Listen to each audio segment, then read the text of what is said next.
Cakap-cakap siantar. Bilang-bilangmu biar ku bilang-bilangku. Halo, selamat datang kembali di Cetar. Cakap-cakap siantar. Bilang-bilangmu biar ku bilang-bilangku. Ya, selamat datang kembali ya di Cetar Cakap-cakap siantar. Di episode kali ini kayaknya lebih santai ya pembahasannya. Gak ada yang berat-berat ya. Gak ada yang berat-berat, gak ada grafik-grafik. Gak ada grafik-grafik. Kalau kemarin kita bahas tentang UMKM ya sama Pak Kunang. Episode kali ini kita kehadiran, ya ini semua spesial ya, tapi kali ini super spesial. Super spesial. Ini nyocokin waktunya susah nih akhirnya bisa hari ini kita schedule berulang kali. Betul. Jadi hari ini kita bahas virus D3M07. Apaan tuh virus D3M07? Kayaknya lebih serem dari virus COVID ya Bang. Iya, varian baru berarti. Virus ini lebih apa ya? Lebih sangat berbahaya ya, tapi berbahaya di organisasi, di lembaga negara, terutama di kita di Bank Indonesia. D3M07 ini maksudnya demot. Iya, D3, demotivasi. Demot. Iya, benar. Nah, biasanya gejalanya apa nih? Menunda pekerjaan. Nah, terus terganggunya otak kanan. Jadi maksudnya minim inovasi dan inisiatif. Betul ya? benar. Terus kehilangan indera percaya diri. Nah. Terus tanggung jawabnya menurun. Nah, penyebabnya ada juga nih Bang. Lemahnya kekebalan religi, kurangnya nutrisi motivasi, salah arah dalam menentukan tujuan, virus dibawa dari rekan lainnya. Pasti nggak mau ya organisasi, instansi itu terkena virus ini ya kan Bang? Bener. Nah, kadang harus social distancing. betul. Mungkin. Biar iya, karena bawaan dari rekan lain ya, Iya. harus social distancing. Iya. Tapi ini bukan hanya harus social distancing, tapi harus meningkatkan imun kekebalan religi. Nah, Wow. benar banget. Nah, Kita membahas topik itu tuh emang gak bisa dibahas oleh orang yang biasa-biasa aja. betul dong. Iya. Makanya hari ini kita hadirkan narasumber super spesial. Super spesial. Siapa Kepala Bang? Perwakilan Bank Indonesia Pematang Siantar, Bapak Teguh Munandar. Selamat datang Pak Selamat di datang, Pak Teguh studio Munandar. Cetar ya. Apa kabar Pak? Alhamdulillah sehat. Alhamdulillah. Tetap sehat dan semangat pokoknya. Ini capek banget Bapak. Dari kemarin kita susah waktunya ya. Jadi baru hari ini pun di sela-sela kesibukan. Terima kasih Pak sudah hadir di Cetar untuk memberikan insight kepada kami para pegawai juga teman-teman yang lagi nyaksiin Cetar di YouTube ya, luar biasa. Tapi meskipun capek, wajahnya Pak Munandar ini masih cerah ya Bang? Nah, Selalu termotivasi. Atau skincare-nya apa Pak? Kalau kok jadi skincare ya? Benar. Saya juga minta maaf nih karena berubah-berubah, mudah-mudahan karena perubahan jadwal terus tidak membuat demotivasi pembawa acara cetarnya. Kami selalu on ya Bapak. Oke, terkait virus demot nih Pak. Pasti Bapak nih dari awal mula kerja dulu ya Pak ya, sampai sekarang jadi kepala perwakilan, bahkan kepala perwakilan termuda loh. Kepala perwakilan termuda. Bisa sukses kayak gini Pak, mungkin kasih pandangan Pak ke kami para pegawai dan penonton Cetar Pak. Monggo Pak. Baik, terima kasih. Tadi mendengar namanya tuh saya pikir nih varian baru lagi nih. Apa harus kita booster lagi yang ke-45 gitu kan? Betul. Ternyata motivasi ya betul. Kalau saya melihat motivasi itu seperti imun ya, seperti imun. Karena kita ngomongin virus, jadi ada imun-imunnya nih. Kenapa kayak imun? Seperti tubuh kita saat imunnya itu tinggi, kuat, seberat apapun pekerjaan, itu kita semangat bisa melakukan gitu kan. Namun pada saat imun kita itu rendah, turun, pekerjaan ringan ataupun virusnya itu mungkin ringan, kita bisa kena. Kenapa? Karena imunnya sedang turun. Jadi pentingnya menjaga motivasi itu sama seperti kita lagi menjaga imun. Kita harus standby terus ya, motivasi harus strong terus, harus kuat supaya virus apapun yang datang kita masih sanggup melawannya. Nah inilah pentingnya menjaga motivasi sama layaknya seperti orang menjaga imun kekebalan tubuh kita untuk membentengi kita bila ada serangan-serangan yang tidak terduga. Jadi memang kita dalam bekerja, beraktivitas itu harus mempunyai motivasi. Menurut saya sangat-sangat penting. Jadi virus yang D3 tadi itu, yang demot itu, saat dia menyerang, kita memiliki kekebalan tubuh yang cukup untuk mengcounter serangan demotivasi. Makanya tentunya di sini memerlukan peranan, apakah itu seorang pemimpin ya, seorang leader. Jadi bukan hanya si pegawai saja. Mungkin si pegawai itu saat terserang demotivasi butuh support, butuh bantuan dari apakah itu leadernya, pimpinannya, maupun line manager di atasnya. Jadi kalau di teori coaching itu, teori bagaimana seorang coach itu, seorang pimpinan leader itu bisa mengcoaching bawahannya, itu penting. Kita harus memiliki peranan setidaknya 4 peranan seorang coach itu untuk menjaga motivasi pegawainya. Yang pertama, jadi seorang pegawai itu kan dia kalau dibuat grafik, ini ngomongin grafik tadi nggak ngomongin grafik kan, sumbu X, sumbu Y itu, kalau X-nya itu misalnya dia adalah knowledge dia, skill dia, kemampuan dia, sumbu Y-nya adalah motivasi. Jadi kita bisa bagi 4 kuadran. Ada masa-masa di mana seseorang itu memiliki knowledge yang tinggi, knowledge-nya tinggi, dia kemampuannya tinggi, tapi motivasinya rendah. Dia orangnya mampu, tapi dia sedang demotivasi. Nah, seorang pimpinan, seorang leader itu harus bisa berperan sebagai challenger. Jadi kita harus men-challenge dia, memberikan pekerjaan-pekerjaan sesuai kemampuan dia supaya dia termotivasi lagi. Karena kalau seseorang itu diberikan pekerjaan yang sesuai dengan kemampuannya dan menantang, dia akan meningkatkan motivasinya. Itu peran seorang coach atau seorang leader dalam sebagai challenger. Atau ada juga orang pada saat dia kondisinya, knowledge-nya dia itu rendah. Nah, ini di kuadran berikutnya nih, kemampuannya rendah, tapi dia memiliki motivasi yang tinggi. Nah, tapi dia pengetahuannya rendah. Nah, di sini seorang leader harus bisa berperan sebagai expert. Artinya apa? Dia harus bisa mengajarkan si pegawai ini. Karena dia memiliki motivasi tapi tidak punya kemampuan. Itulah peran leader untuk memberikan, mentransfer knowledge-nya sebagai expert. Ada juga di kuadran yang lainnya, kuadran ketiga. Seseorang memiliki knowledge yang rendah, tapi motivasinya juga rendah. Nah, ini yang agak-agak bahaya nih. Udah knowledge-nya rendah, motivasinya rendah. Nah, ini seorang leader harus bisa berperan, dia sebagai fasilitator. Dia harus bisa memfasilitasi pegawainya supaya bisa mengembangkan kemampuannya dan juga bisa mengembangkan motivasinya, meningkatkan motivasinya. Fungsi fasilitator. Yang terakhir, kuadran terakhir, ada seseorang yang knowledge-nya dia tinggi, kemampuannya tinggi, motivasinya juga tinggi. Nah, ini kita harus bisa berperan sebagai supporter. Kita harus mensupport mereka supaya terjaga, supaya knowledge-nya terjaga, motivasinya juga terjaga. Supaya tidak terpapar juga ya, Pak. Betul, supaya jangan sampai kena virus. Bisa jadi dianya tinggi, kawannya rendah, motivasinya bisa terpapar. Nah, ini menurut saya 4 peranan seorang leader, seorang pemimpin apabila ingin membantu pegawainya untuk menjaga motivasi.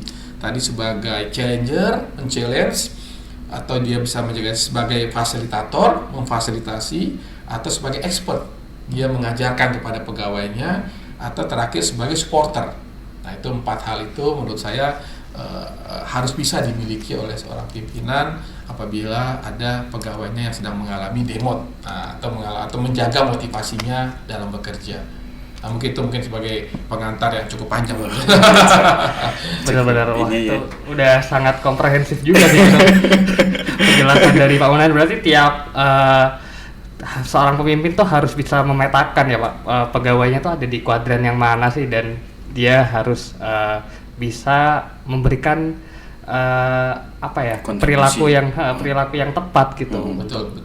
Harus paham lah, harus bisa mapping ya. Iya, betul. Mapping pegawai itu penting. Nah, kalau bicara tadi kan Pak, kalau yang knowledge tinggi, semangat tinggi atau motivasi tinggi nih kita nggak usah bicarain lagi ya. Yang lebih parah tadi nih knowledge rendah, motivasinya rendah Pak. Tadi Bapak punya trik nih untuk memberikan pekerjaan lalu diberikan target seperti itu. Selain itu Pak, supaya ini kadang berat banget nih. Pasti semua instansi atau lembaga negara pasti ada yang seperti ini. Istilahnya Densus 804 Pak. Datang jam 8, di kantor kosong, pulang jam 4. Bener ya Pak? Ini dan sekolah 804 ini banyak pasti di kantor kita, bahkan juga ada. Nah, selain pekerjaan yang sudah kita targetkan, tapi tidak juga berjalan, apalagi sih Pak triknya supaya meningkatkan biar yang bersangkutan itu ke kuadran berikutnya? Baik, iya. Tentu tadi seperti yang Bang Abdan sampaikan, kita harus bisa mapping nih, melihat-lihat nih pegawai kita ini masuk kuadran mana nih. Jangan sampai kita salah memberikan peran kita sebagai coach salah nih. Orang yang sudah berada di seharusnya kita beli challenge, malah kita berikan fasilitator, ini juga agak tepat. Nah kayak tadi misalnya kasusnya ada pegawai yang mungkin Densus 804 tadi kan. Nah kita bisa melakukan pertama pendekatan personal ya. Tentunya dari sisi motivasi kita bisa bicara dari hati ke hati. Mungkin ada hal-hal yang mereka tidak bisa menyampaikan secara formal, tapi saat kita bicara informal, mungkin kita bisa ajak ngopi, ya duduk bareng ngopi, atau mungkin saat kita sedang melakukan perjalanan dinas bersama, kita ngobrol sebagai kawan. Jadi artinya kita merubah posisi kita, bukan atasan, kita sebagai kawan, mungkin orang akan lebih terbuka. Kita bisa tahu, kadang-kadang kita kan menjudge orang itu, ini orang kok susah diajak kerjasama. Padahal kita nggak tahu ada apa di balik itu. Mungkin ada masalah-masalah dia, apakah masalah pribadi yang tidak bisa diungkapkan dari sisi formal ya. Nah mungkin dengan kita mendengarkan, karena seorang coach itu, seorang leader itu harus memiliki kepandaian mendengar. Itulah kenapa Allah menciptakan 2 telinga 1 mulut. Kita harus banyak mendengar dibanding berbicara. Itu seorang leader itu akan semakin terlihat leadershipnya apabila mereka lebih banyak mendengar, bukan berbicara. Nah inilah posisi di mana kita harus mendengar mereka. Coba kita dengarkan apa sih yang membuat mungkin mereka motivasinya sedang turun. Nah, mungkin ada juga mungkin bisa jadi mereka motivasi turun karena tidak punya kemampuan.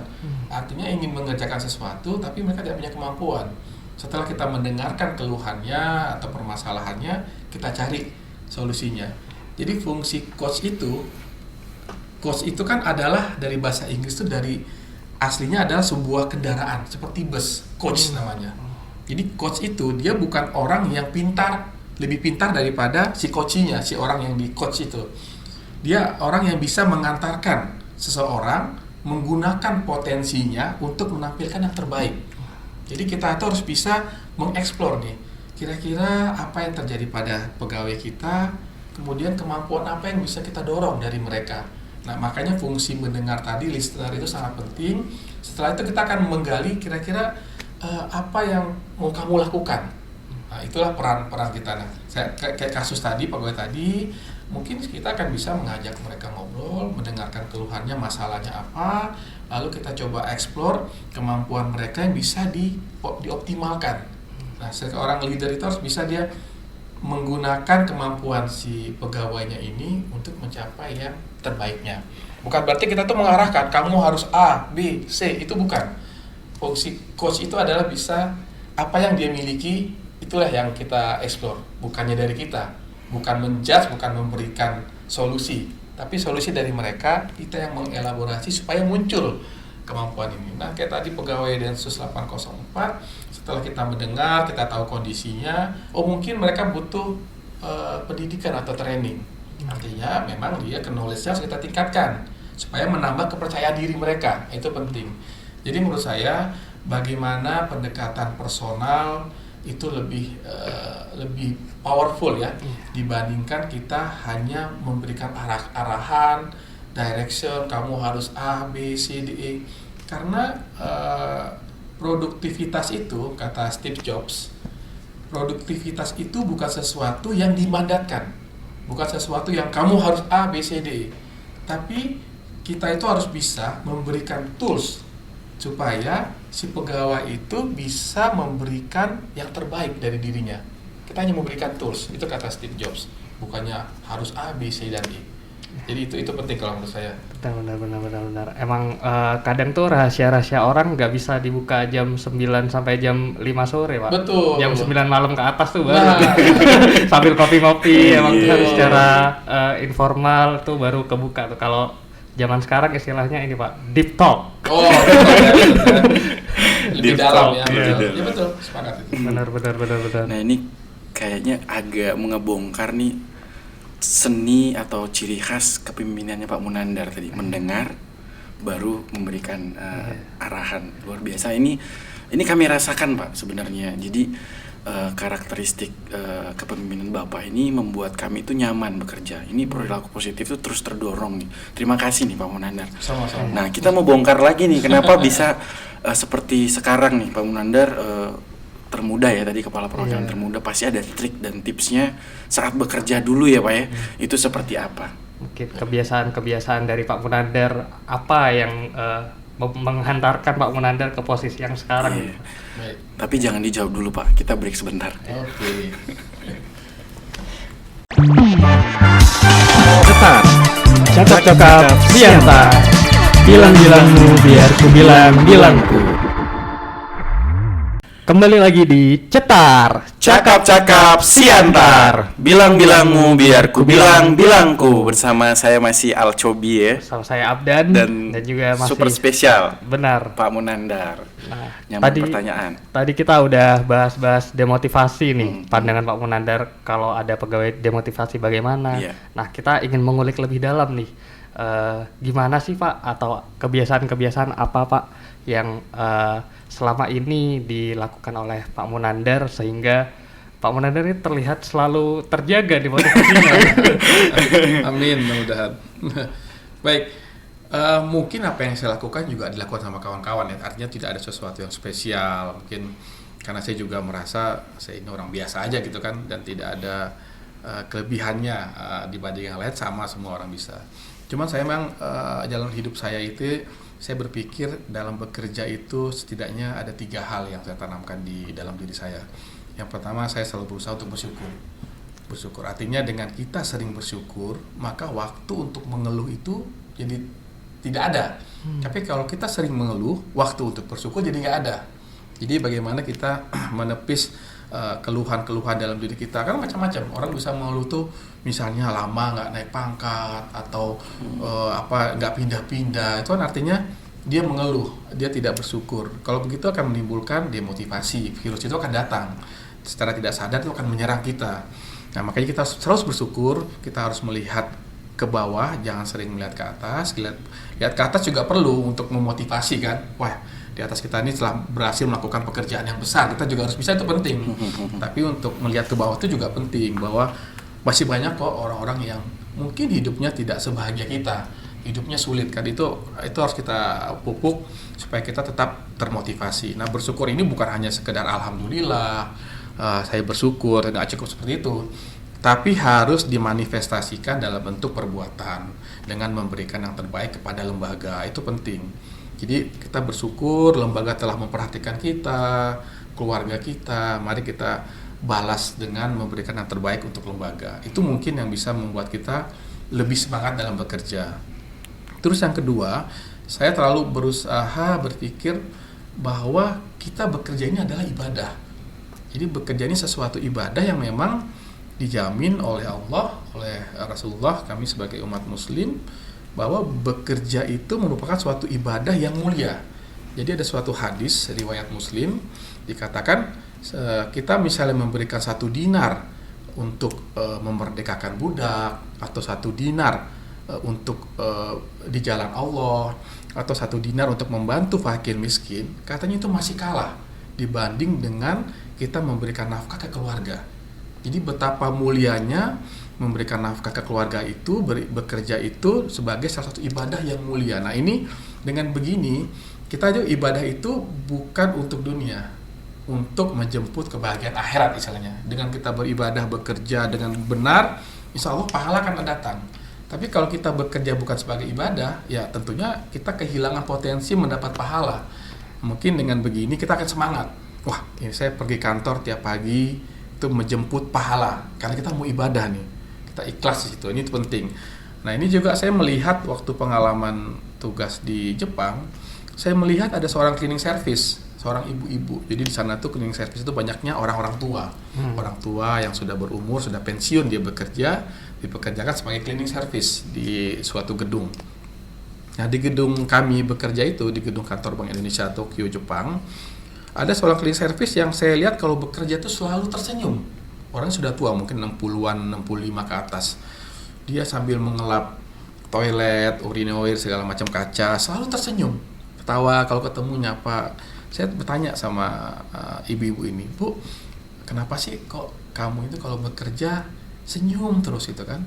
Terus jawaban ibu itu, iya, karena dengan membersihkan toilet ini, artinya saya menjaga kebersihan. Kalau sesuatu itu bersih, maka dewa, kan mereka selalu dewa kan, dewa kebersihan itu akan senang sama saya. Jadi saya melihat berarti ibu ini menganggap kerja itu adalah ibadah. Jadi mereka senyum terus. Kenapa? Karena dewanya melihat hasil kerjanya. Nah, mungkin sama di agama kita juga, apakah di Islam, Nasrani atau Buddha, kalau kita melakukan sesuatu dengan ibadah, kita yakin Tuhan itu, Allah melihat kita akan maksimal kerjanya. Karena Allah juga mau kita bekerja dengan optimal. Jadi kita harus menganggap bekerja itu adalah ibadah. Itu yang kedua. Yang ketiga, saya selalu berusaha untuk berbuat baik ke semua. Artinya dengan kita berbuat baik, kita akan menciptakan lingkungan kerja yang nyaman. Bayangkan kalau kita tidak bisa membina hubungan baik dengan rekan kita, dengan atasan kita, sementara kita tiap hari ketemu nih sama mereka nih. Kita mau masuk kantor, begitu ketemu mereka di lorong, di koridor, kita menghindar, kan nggak nyaman jadi kan. Kerja pun udah malas, asal udah Senin, aduh Senin nih ketemu sama si A, ketemu sama si B gitu kan. Jadi kita nggak nyaman sendiri. Tapi kalau kita menciptakan lingkungan kerja yang nyaman, kita tiap Senin semangat. Waduh, saya mau ketemu sama Abdan yang sangat ceria orang ini. Saya nggak sabar pengen dengar ceritanya Abdan mengenai apa gitu kan. Dengan Bang Cobi nih pasti ada pantun-pantun yang menarik kan. Jadi dengan sendiri kita termotivasi untuk masuk kerja di hari Senin. Jadi bagaimana kita menciptakan lingkungan kerja, berusaha sebaik mungkin dengan semua orang. Karena toh nggak ada salahnya kita berbuat baik. Lebih enak kita mencari teman daripada mencari lawan kan. Karena kita kalau bekerja di BI ini mungkin kita akan berpisah, mungkin pindah. Tapi siapa sangka 2-3 tahun ketemu lagi. Nah, jadi kalau kita sudah menanam bibit-bibit permusuhan, itu kita backfire-nya ke kita tuh. Nanti kita sendiri yang nyesal. Kita ketemu mereka lagi, suasananya juga beda, ada nggak enak. Jadi kalau itu yang saya lakukan 3 hal tersebut. Yang pertama selalu bersyukur, yang kedua bekerja adalah ibadah, yang ketiga menjaga hubungan ke semua, siapapun itu. Jangan sampai pilih-pilih. Saya hanya mencari kawan berhubungan dengan yang selevel. Karena kita nggak tahu nih doa di siapa yang makbul oleh Allah.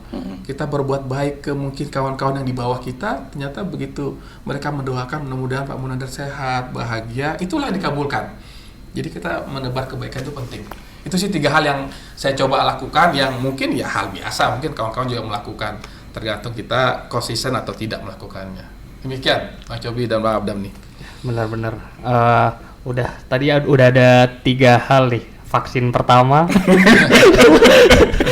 Vaksin pertama tadi bersyukur Bang Cobi. Kita harus pandai-pandai bersyukur. Vaksin kedua kita harus, yang kedua adalah bekerja adalah ibadah. Oh ya, bekerja adalah ibadah.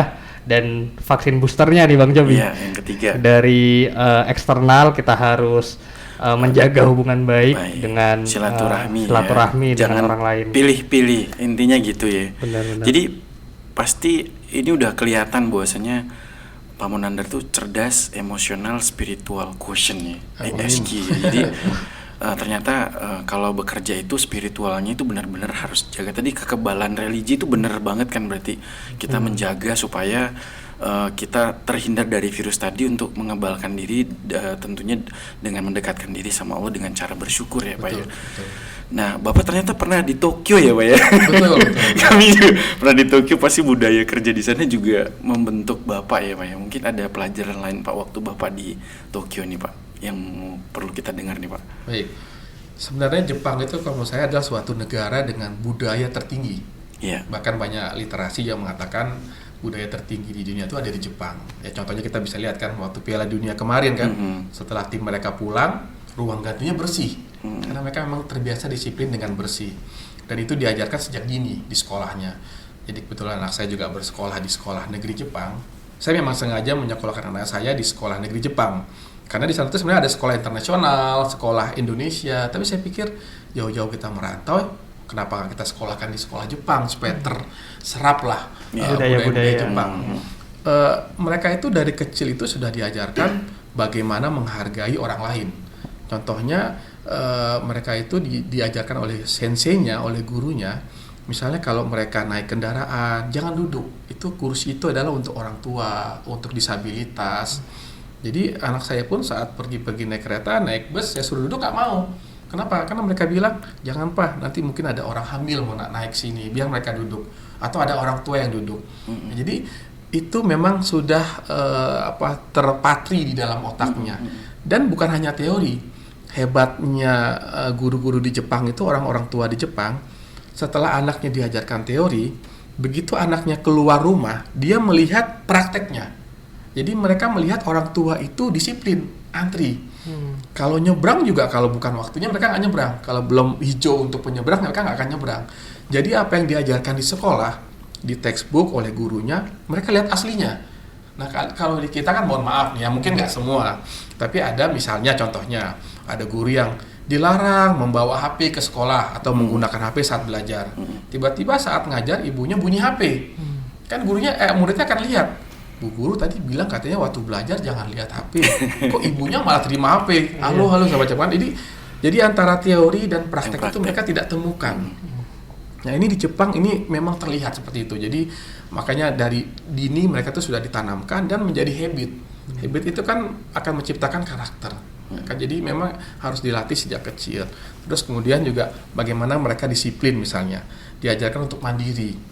Habis membawa makanannya, istilahnya bento lah kalau di sana kan, rantangnya mereka harus melipat, membersihkan sendiri. Itu harus mereka sendiri. Jadi mereka itu terbiasa pulang ke rumah pun begitu. Kalau habis makan, semuanya dibawa ke belakang, dicuci piringnya. Makanya kalau kita ke restoran-restoran di Jepang itu, nggak ada model kayak kita habis makan tinggal. Habis makan mereka itu akan membersihkan piring kotornya, itu ada tempatnya untuk diletakkan, sampahnya dibuang. Kenapa? Karena memang dari kecil sudah diajarkan seperti itu.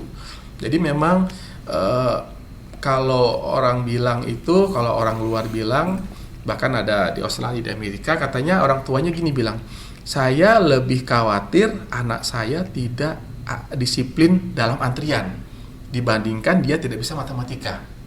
Karena itu artinya apa? Artinya memang budaya itu penting. Kecerdasan itu bisa dilatih. Tapi kalau etika itu sesuatu yang agak susah. Jadi kita mungkin banyak orang pintar tapi tidak beretika. Lebih enak kita bertemu orang yang beretika walaupun nggak pintar. Karena bisa dia kerjasama. Nah, ini mungkin beberapa hal yang saya dapatkan bagaimana budaya di sana itu yang membuat mereka itu negara maju.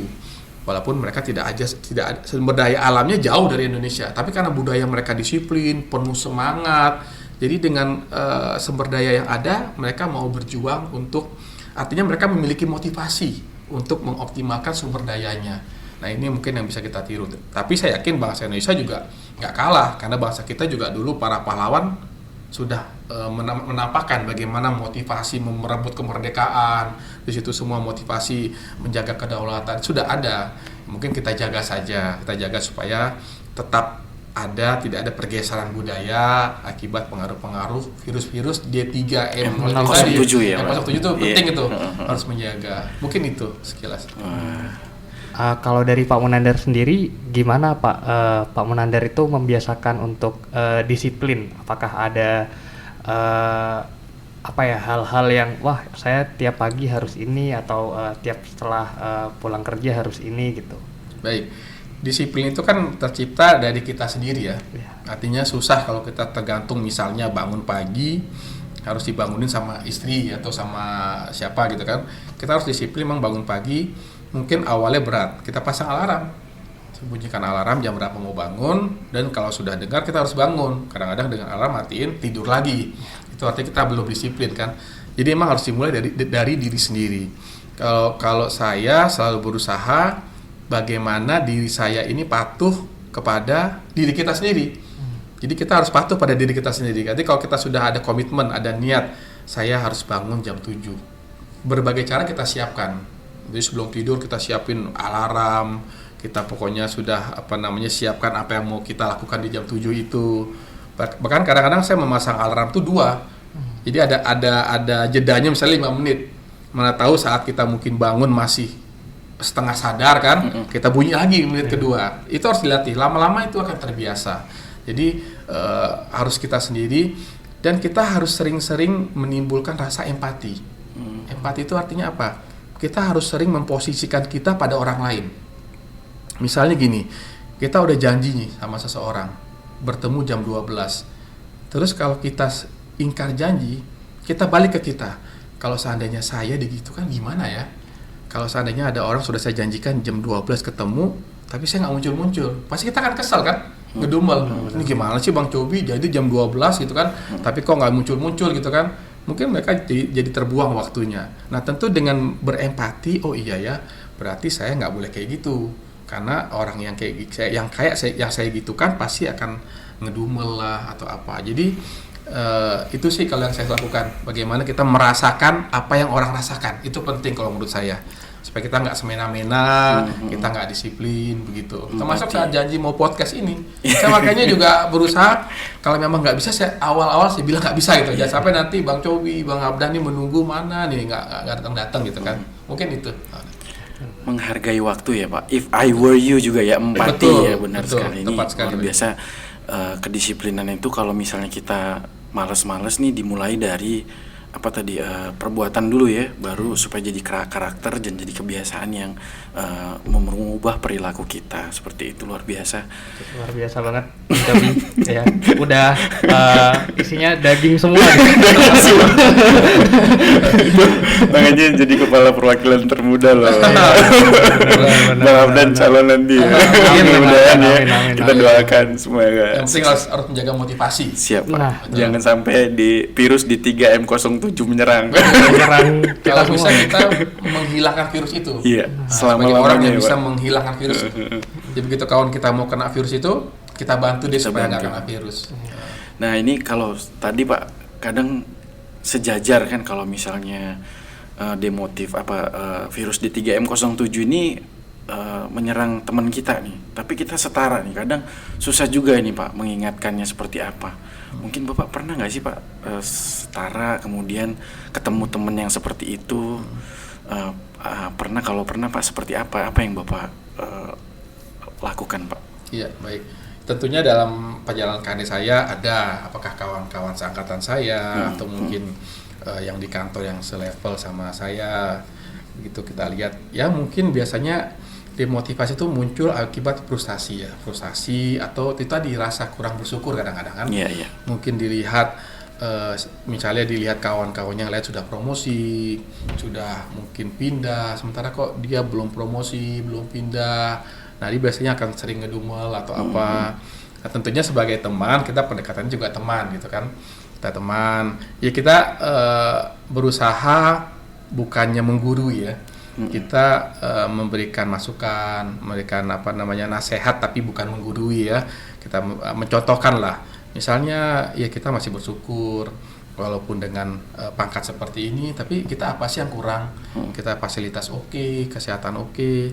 Coba lihat kawan-kawan kita yang mungkin di perusahaan lain kan, yang mungkin tidak se-happy kita dengan fasilitas yang diberikan seperti itu kan.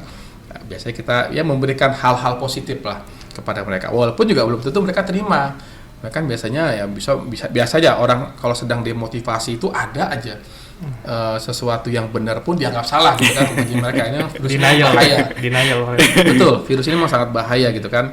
Nah kalau begitu kita harus lihat juga, jangan sampai kita memaksakan sesuatu, karena bisa jadi mereka menolak malah menjauhi kita. Artinya kalau menjauhi kita ya kita tertutup kemungkinan untuk mengajak dia kembali ke jalan yang benar gitu kan. Ya kalau memang cara seperti itu tidak bisa, ya mungkin kita bisa melakukan cara-cara lainnya, misalnya melalui orang lain. Orang lain itu misalnya apakah atasannya, mungkin yang mau didengar oleh dia, itu bisa juga. Karena ada seseorang yang kadang-kadang mereka tuh mengagumi seseorang dan mau mendengarkan, misalnya dengan atasannya atau mungkin dengan yang lainnya. Kita kasih challenge gitu kan, supaya mereka lebih semangat untuk melakukan pekerjaannya. Tapi memang nggak semua juga berhasil karena berat nih. Berat, Pak. Motivasi itu sesuatu yang yang mudah diucapkan, tapi sulit untuk dipraktekkan. Karena berurusan dengan orang ini agak-agak berat gitu kan. Karena orang itu adalah benda hidup yang pola pikirnya dinamis, kan perasaannya juga seperti itu. Nah, tentunya kita harus memilih strategi apa yang tepat untuk kawan kita ini. Atau bisa juga kita ajak, ya sering mungkin healing lah kan, kita ajak mungkin karena kadang-kadang kepenatan itu bisa membuat orang stres, atau sehingga menjadi demotivasi gitu kan. Bisa jadi mereka menggerutu kan, udah karirnya nggak bagus, kerjaannya banyak. Nah mungkin dengan kita mengajak mereka, yuk kita naik gunung, atau yuk kita touring, atau dengan mengajak mereka seperti itu, di momen seperti itulah kita masuk memberikan nasihat-nasihat atau gitu kan. Atau juga sekarang kan kita ada program namanya BI Religi kan. Nah di kajian-kajian tersebut banyak materi-materi yang menurut saya mengajarkan bagaimana kita harus bersyukur, bagaimana kita harus selalu menjaga motivasi kita dengan mensyukuri apa yang sudah diberikan. Benar-benar. Emang seringkali gak bisa instan, Bang. Yeah. Kadang hidayah kita juga gak tahu datangnya dari mana. Mudah-mudahan tidak ada di kantor kita ya yang seperti itu. Amin. Semuanya punya motivasi yang bagus sehingga perilaku positif terbangun. Kita bisa sama-sama memberi makna untuk Indonesia. Amin. Amin. Kita gak kerasa nih, kita udah dapat banyak banget insight nih. 30 menit penuh menit. dengan daging ya. Daging dari Indonesia sampai ke Tokyo. Sudah beda pulau. Oke Pak, terakhir Pak, mungkin ada key success dari Bapak atau kata-kata motivasi untuk masukan kami Pak. Baik, ya mungkin kalau tadi apa yang saya lakukan sudah saya sampaikan tadi kan, apa yang saya lakukan. Kalau saya sih, kalau kata-kata motivasi, karena sebagai seorang muslim tentu kan saya sih berpegang pada Al-Quran dan Al-Hadis, bahwa dikatakan sebaik-baiknya manusia adalah yang bermanfaat untuk orang lain. Itu yang saya pegang. Artinya dengan begitu kita akan termotivasi untuk melakukan sesuatu. Misalnya dengan kita melakukan pekerjaan kita dengan sebaik-baiknya, kita bisa membantu masyarakat yang sedang kesulitan, mungkin UMKM, mungkin juga pelaku-pelaku usaha yang sedang kesulitan. Misalnya kita bantu dengan suatu proses, misalnya ada contohnya lah, misalnya di Bank Cobi ada perizinan, mungkin yang kita bisa membantu dengan friendly lah, kita bantu. Kadang-kadang kan mohon maaf ya, mungkin sebagai otoritas ada mungkin kawan-kawan kita yang merasa saya ini otoritas, ngapain saya harus turun sampai detail membina segala macam, karena dianggap bukan tugasnya, bukan tupoksinya. Padahal dengan kita membantu mereka, mendampingi mereka, walaupun bukan kerjaan kita, tapi jadi cepat proses perizinannya, itu kan suatu kebahagiaan tersendiri kan. Kita membantu orang lain yang mungkin mereka keterbatasan segala macam, kok izinnya ini kok nggak keluar gitu kan, tapi dengan kita bantu sesuai dengan kewenangan tentunya ya, mereka jadi cepat izinnya keluar, mereka akan senang. Atau mungkin kita bantu UMKM dengan kita memfasilitasinya sehingga usahanya maju, keluarganya bahagia. Berapa banyak orang yang bisa happy, bisa senang dengan bantuan kita yang kecil. Nah, jadi bagaimana kita memposisikan sebagai manusia yang bisa bermanfaat untuk orang lain. Itu sih kalau menurut saya sangat-sangat penting. Sekecil apapun sumbangsih kita, kontribusi kita, tapi kalau kita bisa membuat orang lain itu pekerjaannya menjadi lebih ringan, itu sangat besar nilainya di mata Allah. Itu sih yang saya rasakan. Jadi saya pribadi mengajak kawan-kawan semua, yuk kita bekerja sebaik mungkin, apapun peran kita, ya kan, dengan segala keterbatasan kita berikan yang terbaik. Dengan begitu kita bisa memberikan manfaat ke orang lain. Tentunya insya Allah mungkin di dunia nggak kelihatan nih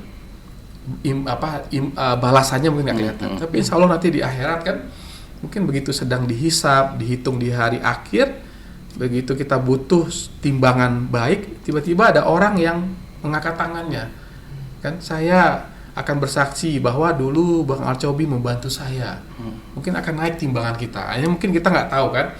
Jadi bekerja itu bukan hanya di dunia, bekerja itu adalah untuk menjemput hidup di hari akhir. Jadi gitu kalau saya. Subhanallah. Super sekali. Tahu kan kenapa Pak Blunder bisa sampai sekarang ini. Oke, luar biasa. Nantikan keseruan di cetar berikutnya ya. Kita udah di akhir acara di sore hari ini. Terima kasih Pak Munandar. Kita sangat bersyukur. Iya, akhirnya bisa ya. Akhirnya bisa mengundang Pak Munandar di cetar cakap-cakap Siantar. Nah, ini merupakan salah satu program Paten Bank ya dari BI Siantar. Nantikan keseruannya di next episode. Nantikan ya teman-teman. Sampai jumpa di next episode. Horas. Ya. Horas. Cetar, cakap-cakap Siantar. Bilang-bilangmu biar ku bilang-bilangku.